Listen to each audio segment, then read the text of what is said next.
You are listening to a series of 10 podcasts on the United States Congress, presented by Citizen U. Episode 8. Explain the legislative process. Focus on similarities and differences between the House and the Senate, as well as the role played by the leadership in the committee structures in Congress. The leadership of Congress is determined by strict party votes. The majority party holds all of the leadership positions. The most important leadership positions in the House of Representatives are Speaker of the House. As presiding officer, the Speaker controls the calendar. The Speaker determines the agenda of the House. The Speaker also makes committee assignments. Majority Leader. The Majority Leader orchestrates the legislative process. When important bills are introduced, the Majority Leader is in charge of building a strategy to get it passed. Majority Whip. The Majority Whip collects information and tries to induce members to vote in line with the party leadership. No vote in Congress is held before the Whip informs the leadership of the probable outcome. This allows the leadership to only hold a vote when they know they will win. Whips help build coalitions of voters and serve as congressional head counters. The most important leadership positions in the Senate are Majority Leader. The Majority Leader in the Senate is the most important leader. The Majority Leader orchestrates the legislative process. When important bills are introduced, the Majority Leader is in charge of building a strategy to get it passed. The Majority Leader in the Senate plays the role similar to the Speaker of the House. Majority Whip. The Majority Whip collects information and tries to induce members to vote in line with the party leadership. No vote in the Senate is held before the Whip informs the leadership of the probable outcome. This allows the leadership to only hold a vote when they know they will win. Note: the presiding officer in the Senate is the Vice President, but he has virtually no power. The Vice President will appear in the Senate on the opening day and if a tie occurs in a vote. The Vice President breaks all tie votes in the Senate. In his absence, the presiding officer becomes the President pro tempore. This is more symbolic and typically goes to the oldest member of the majority party. Congress at work is Congress in committee. Congress at work, however, is, in fact, Congress in committee. Though the leadership of Congress receives the lion's share of the media attention, most of the power in Congress is found in the standing committees. Every member of Congress is assigned to at least one standing committee. Standing committees are where the real work of Congress gets done. The majority party holds a majority of the votes in every committee. The permanent committees study prospective laws. This allows members of Congress over time to become experts in one area over another. For instance, a congressman from Minnesota, when assigned to the House Agricultural Committee, becomes an expert on agricultural issues. Of course, this helps him back home with his constituents. Another reason incumbency rates are so high. The distributive theory of legislative organization argues that committee views are respected over what the whole House wants. Certain standing committees are more important than others. The House Ways and Means Committee handles all revenue bills. Taxes can only be changed by first going through this committee. The Appropriation Committee in both the House and the Senate handles the way tax dollars are spent. There are two other types of committees in Congress. Select committees work on a specific, albeit temporary, issue. Conference committees resolve differences between House and Senate versions of the same bill. Beyond committees, Congress also is organized around specialized caucuses. These would be members who organize around a particular interest or issue. Many are large and powerful, like the Congressional Black Caucus. Others are more silly, like the Congressional Voting Caucus. Caucuses are just another means to organize like-minded members to influence public policy. Members of Congress also possess a large staff that helps them perform their duties. As congressional staff increases, so too does the amount of work Congress performs.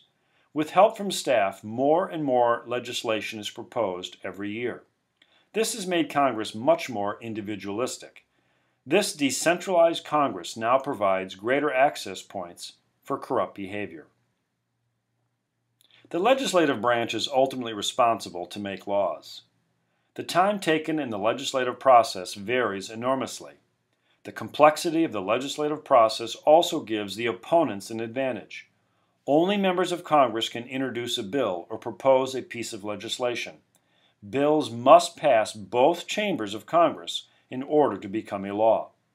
Bills can originate in any chamber, except all revenue bills. Revenue bills that affect taxes must start in the House of Representatives. Remember, we fought a revolution over no taxation without representation. Once a bill is introduced, it is assigned to a committee where the bill is marked up. Committees study, hold hearings, and edit various details before voting on the bill. If the bill receives a majority vote in committee, it is passed on to the next step. Helping Congress in the early stages of legislation is the Congressional Budget Office, the CBO. This bipartisan agency scores the probable effect of proposed bills.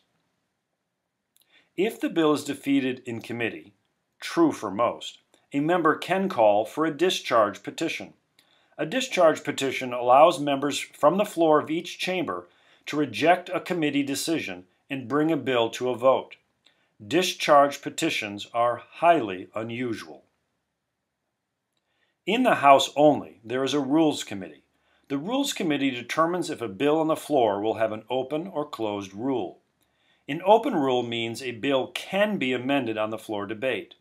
A closed rule means a bill cannot be amended or changed during the floor debate.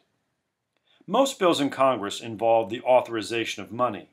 Authorization sets spending limits. Most laws in Congress appropriate money.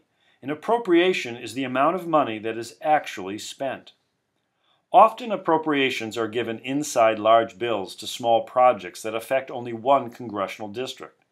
These earmarks are used to persuade single members to vote for a more controversial bill. This greasing of the wheel is often called a pork barrel project. Earmarks make up a small percentage of congressional spending, but have come under serious criticism in recent years. Floor debate and voting is dramatically different in the House and Senate. In the House, the majority party dominates floor activity. Debate is limited by time. If the leadership maintains party discipline, that is, if they stick together, the majority party in the House can pass just about everything they want. The Senate floor is much different. There are no strict time limits. In fact, one member can stall or delay the entire Senate calendar by filibustering. Today, almost every bill in the Senate must overcome a filibuster. To end a filibuster requires a cloture vote. A cloture vote requires 60 senators to decide to end a filibuster. Rarely does the majority party have 60 votes. This means that the minority party can obstruct just about everything in the Senate. If a bill were to pass both chambers of Congress, it must go to a conference committee. A conference committee reconciles the differences between the House and Senate versions of a bill. When a bill passes Congress, it still needs a president's signature to become law. The president has 10 days to act. If he does nothing in 10 days, the bill becomes law automatically. A presidential veto, however, ends it all. Congress can override a veto with a 2/3 majority vote. This is quite rare. Less than 4% of presidential vetoes are overridden. Occasionally, the president might use a pocket veto. A bill is pocket vetoed if the president does not act and Congress adjourns within the 10-day limit. One thing is certain, the legislative process is never routine. The process varies enormously. The opposition always has the advantage.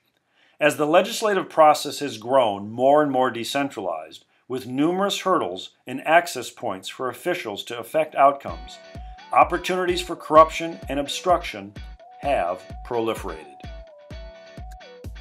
You are listening to a series of 10 podcasts on the United States Congress, presented by Citizen U.